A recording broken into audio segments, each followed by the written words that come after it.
আসসালামু আলাইকুম। এই যে দেখেন পাতার জন্য দেখা যাচ্ছে না, এই যে দেখেন কাঁচামরিচগুলো এই যে আজকে তুলতে আসছি, ওই দিন প্রায় 4-5 কেজি তুলছি, আজকে আবার উঠানোর জন্য আসছি। এগুলার পিছেও সময় দেওয়া লাগে, টাইম বের করা লাগে, রোদ্রেও পারি না।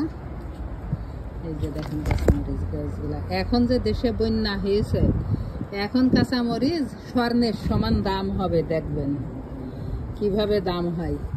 আমরা কত ছোট ছোট টবে লাগাইছি, দেখেন আমি কিছু কিছু কৈটইও লাগাইছি, হাসবেন। আমরা এই যে কফি খাই, কফির যে মিল্ক কিনি, ওইগুলার কৈটইও লাগাইছি আমি, যে কারণে আবার টব কিনবো, আচ্ছা আছে লাগিয়েছি, এই বিলে লাগাইছি। দেখেন কিভাবে মরিচ হয়েছে।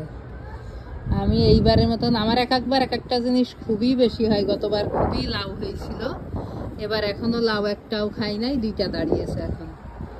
গতবার প্রায় 12টা মতন চাল কুমড়াও হয়েছিল, এবার হয়েছে, এখনো ওঠানোর মতন নাই, তবে হয়েছে। ওগুলাও একটু দেখাবো সবাইকে, সবার দেখালে একটু উৎসাহ বাড়ে।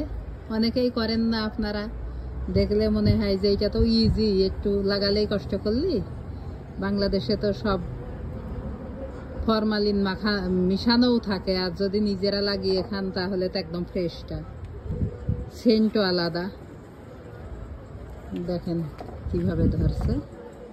আল্লাহ হাফেজ, সবাই ভালো থাকেন, কমেন্টে জানাবেন, ফলো দিবেন আমার পেজটাকে, সবাই মিলে হেল্প করবেন। আল্লাহ হাফেজ।